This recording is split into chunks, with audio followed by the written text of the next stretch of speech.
जब लक्ष्मण मृत्यु शैया पर पड़े थे और संजीवनी बूटी लाने की जिम्मेदारी भगवान हनुमान जी को सौंपी गई, तो रावण ने एक चाल चली। उसे रोकने के लिए भेजा एक मायावी राक्षस जिसका नाम था कालनेमी। क्या हुआ जब हनुमान जी उस मायावी जाल में फंसे? क्या रावण की ये चाल सफल हुई? चलिए जानते हैं इस अद्भुत और वीरतापूर्ण कथा को।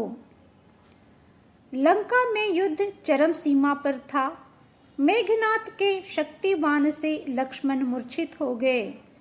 वैद्य सुषेण ने बताया कि केवल संजीवनी बूटी ही उन्हें बचा सकती है, जो हिमालय पर मिलती है। हनुमान जी तुरंत उड़ चले। दिशा थी उत्तर की, गति थी वज्र समान।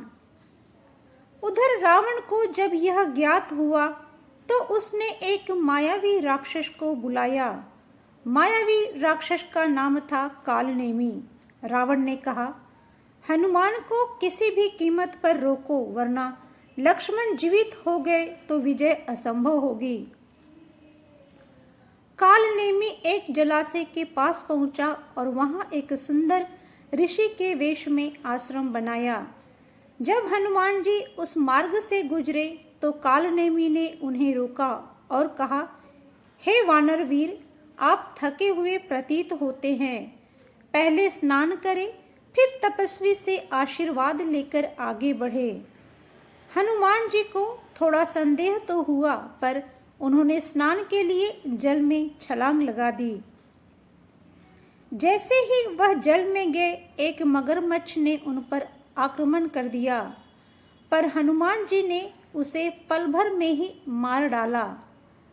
मगरमच्छ के मरते ही वह एक अप्सरा में बदल गई। उसने बताया, मैं एक अप्सरा हूँ जिसे राक्षस कालनेमी ने शापित किया था। धन्यवाद। और सुनो, वह ऋषि नहीं, एक मायावी राक्षस है। हनुमान जी यह सुनते ही क्रोधित हो उठे। वे सीधे उस नकली ऋषि के पास पहुंचे।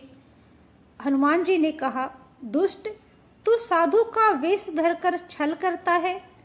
कालनेमी ने असली रूप धारण कर युद्ध किया, लेकिन हनुमान जी ने उसे पल भर में मार डाला और बिना समय गवाए फिर हिमालय की ओर उड़ चले।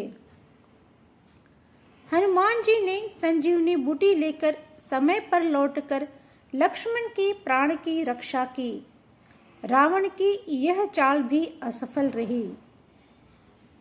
तो दोस्तों, आप देखा आपने, यह कथा हमें सिखाती है कि जो सच्चे कर्म पथ पर होता है उसे कोई छल, माया या राक्षस रोक नहीं सकता। हनुमान जी केवल बलशाली ही नहीं, बल्कि सतर्क, बुद्धिमान और भगवान के पूर्ण भक्त भी हैं।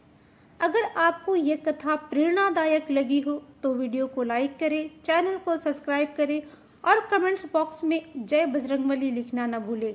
तो मिलते हैं नए वीडियो में, तब तक के लिए जय सिया राम।